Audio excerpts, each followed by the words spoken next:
everyone, ito naman po si Jane Barona for Essential inyong share sa inyong aking recipe. Tomato with egg. So yan guys, tanggalin natin ang sa may ng kamatis. Yan. Kasi matigas yun guys. So slicein natin ng medyo maliit, hindi naman as in na maliit. Yung ganyan lang siya. Pero depende sa inyo guys kung anong gusto nyong pag-slice. Para lang madali siyang maluto.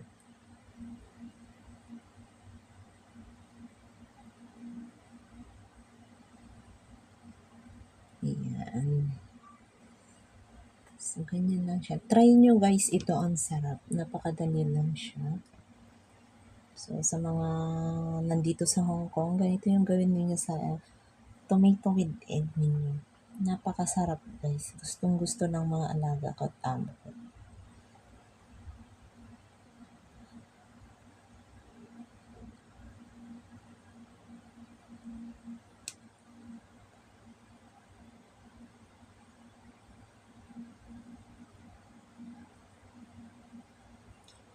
So, ayan. Tapos na. Pero yung sibuyas ng daon ng sibuyas, hindi ko na pinakita kung paano ko i-slice.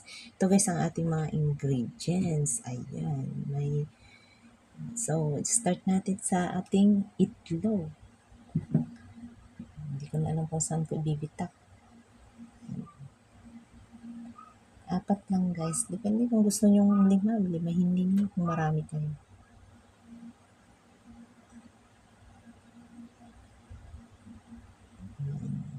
Pwede pala doon na bitakin.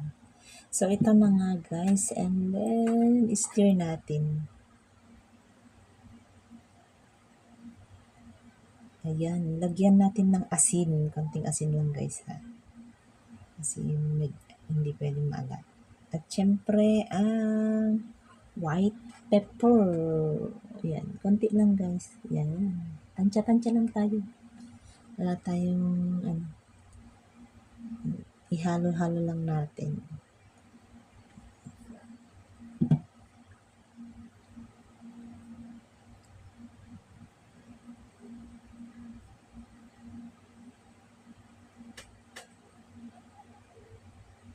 Set aside natin guys. Tapos, ito na ang ating mga ingredients. So, start cooking. Unahin natin iluto ang ating tomato o kamatis. So, yung ilagay natin na sibuyas, yung sa ng ating dahon ng sibuyas. Ayun, unahin natin yung ganun. Yun yung panggisa natin guys. Pero yung dahon niya talaga, yun yung pang garnishing natin. Medyo iluto lang natin ng konti. Yung medyo brown lang siya. Hindi naman as in na brown na brown.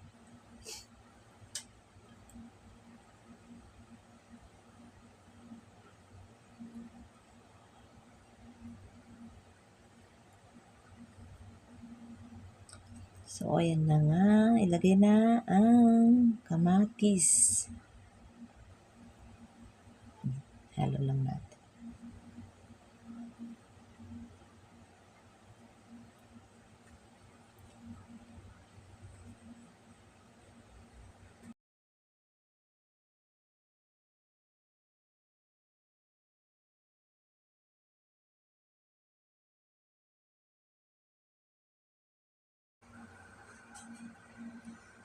So, yan guys. Kailangan maluto mo. I-brush natin siya guys.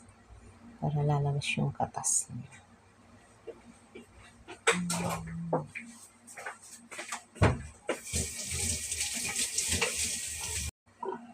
Maingay ang aking alaga guys na lagi dito sa likod.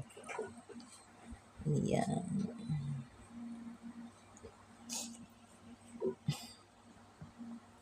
So, lagay na natin ang ketchup. Ganyan lang siya kalit guys. Tansya-tansya lang tayo. Ihalo lang natin. Kailangan pagya-pagyaan natin para lalabas yung katas niya. Ayan. Lagay Lagay natin ang asukal. Konting white sugar lang guys ha.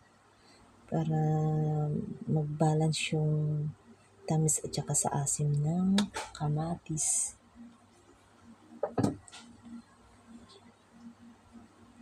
Ayan, lagay na natin.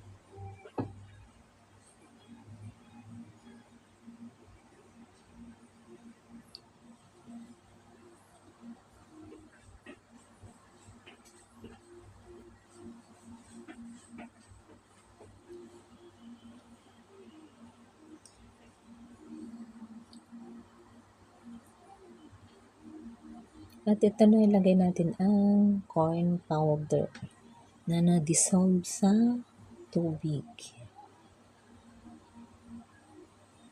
Ayan, o diba?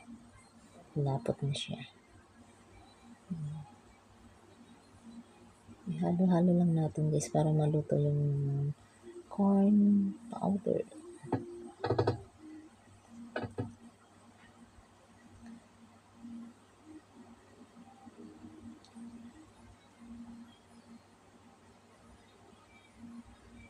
So, ito na guys, iset aside natin. Tanggalin natin sa kawali. At itong kawali na to, ito rin yung gagamitin natin pag luto sa itlog. So, ito guys, start na tayo luto ng ating itlog. Lagyan natin ng konting mantika. Medyo painitin natin konti.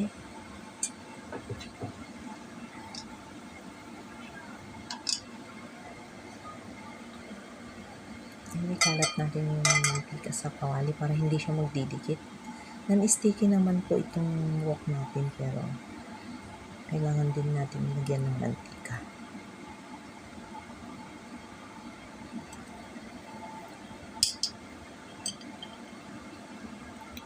Hanggang hindi pa mainit ang ating mantika. So ito na, mainit na. Ilagay na natin ang itlog. Ganyan lang siya guys. Tapos, sayang.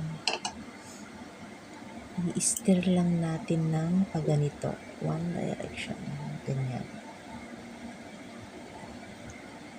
Ganyan lang siya guys.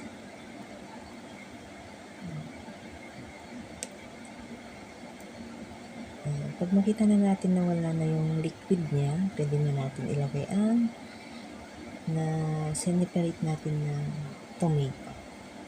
So, ito na nga. At malapit na. Slow fire lang natin na. Low fire. Low. Hindi.